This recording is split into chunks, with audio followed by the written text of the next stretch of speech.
Welcome to an introduction on plagiarism and citations presented by the Valencia College Library.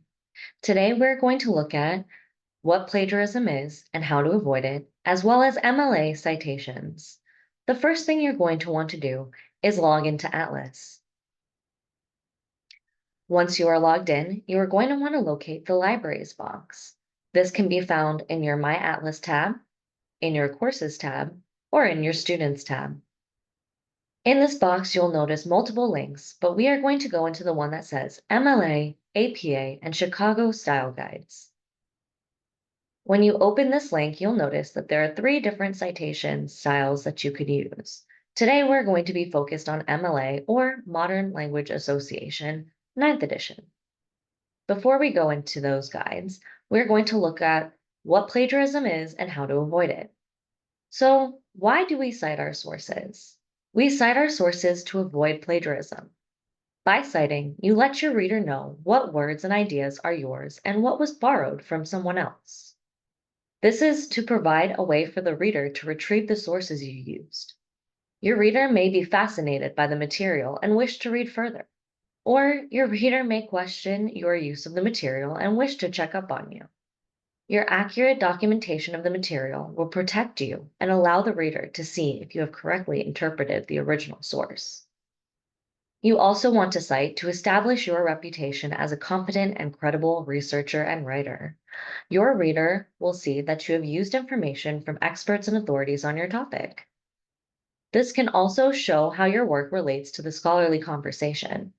By citing the previous works of others, you may show the reader how knowledge of the topic has developed among experts and authorities over time, and can help provide context for your contribution to that conversation. Now we know why we cite, but what exactly should be cited? Any information you quote exactly. Use quotation marks around the quoted text. Keep direct quotations to a minimum. Only quote text expressed in such a unique way that it would lose impact if you did not do so. What else should be cited? Any information you summarize or paraphrase. State the ideas entirely in your own words, using neither the words nor the sentence structure of the original. You do not need to include quotation marks, but you still must include a citation. Using paraphrasing or summarizing for the majority of your cited information is best. What do you not need to cite? You do not need to cite your own opinions or unique ideas. Any conclusions that you draw that are your own. If others are impressed with your opinions and ideas, they will need to cite you as a source. Any information that is common knowledge. If the information is commonly known to be true, it does not need to be cited, even if you found the information in a source. Examples include historical dates and facts, such as birth and death dates, dates of historical events, and the fact that George Washington was the first president of the United States. If you are not certain whether something is common knowledge, cite it. How can you learn more about avoiding plagiarism? Contact a Valencia librarian for more help. Now we're going to scroll back to the top of this page and click into MLA 9th edition citation guides. This style guide is to help you with MLA 9th edition. You'll notice we have the home page that includes the guide's contents and a welcome to MLA. Also, we have additional resources that can be used. You'll see paper format, in-text citations, full citation basics, full citation examples, presentations, annotated bibliographies, and workshops. First, let's look at the paper format. This page is including sample papers, quotations, and or long block quotations. Let's look at a sample paper from MLA.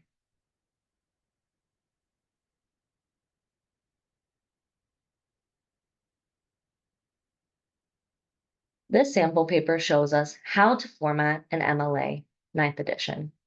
You'll notice there's a heading with the last name of the student and the first page number here. You'll see the header with the student's name, the professor's name, the class name, and the date. Then, centered, you will see the title of the writing. Starting on the next line, you'll see an indent, and that is where the paper starts. If you scroll down, you'll notice in-text citations, such as this one or this one, and they are not using quotes, so they are citing paraphrased information. Now, let's scroll all the way down to the bottom of this paper to see what the full citation looks like.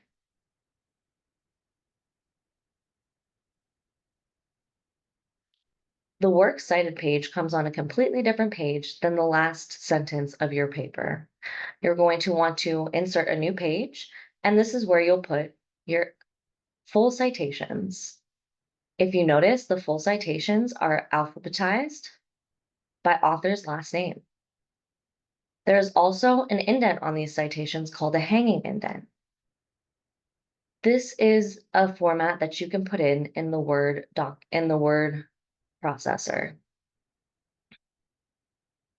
Now, let's look at some full citation examples. Coming back to our style guide, we're going to look at full citation examples for books and ebooks. As you'll see here, our citation examples are categorized by a book with one author, a corporate author, two authors, or a book by three or more authors. You are going to want to find the correct guide for the book that you're using. I'm going to click on book by one author.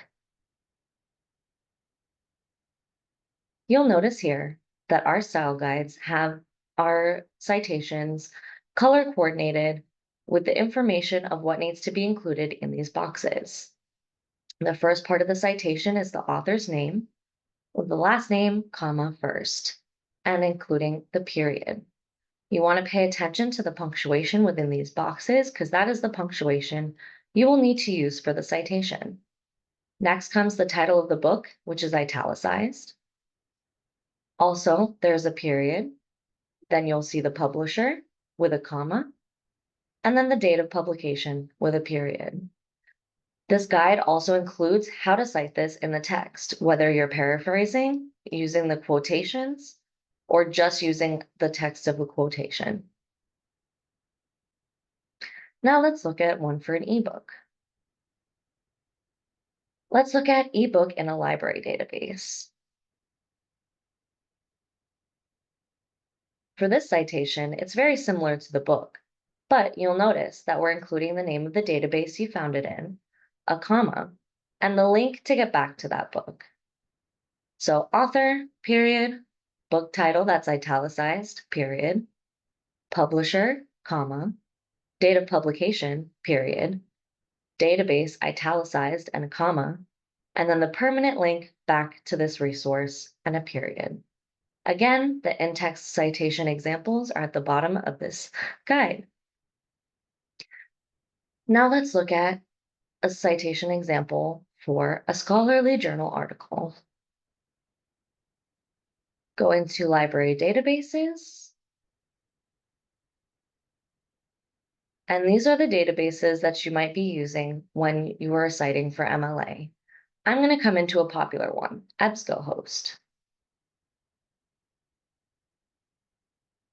Here you'll see multiple examples of articles that you can see in this database. The first one, an article without a DOI. You'll notice the author, last name, comma, first name. The title of the article comes in quotation marks. Then the journal title, which is italicized and followed by a comma. The volume and issue number with commas separating them. The date of publication followed by a comma. The page numbers of the article within the journal. And the database that it came from, italicized with a comma, and the permanent link back to this resource. Again, there's examples for in-text quotations right underneath the citation example. If you keep scrolling down, you'll see an article with three or more authors with a DOI, which is a digital object identifier.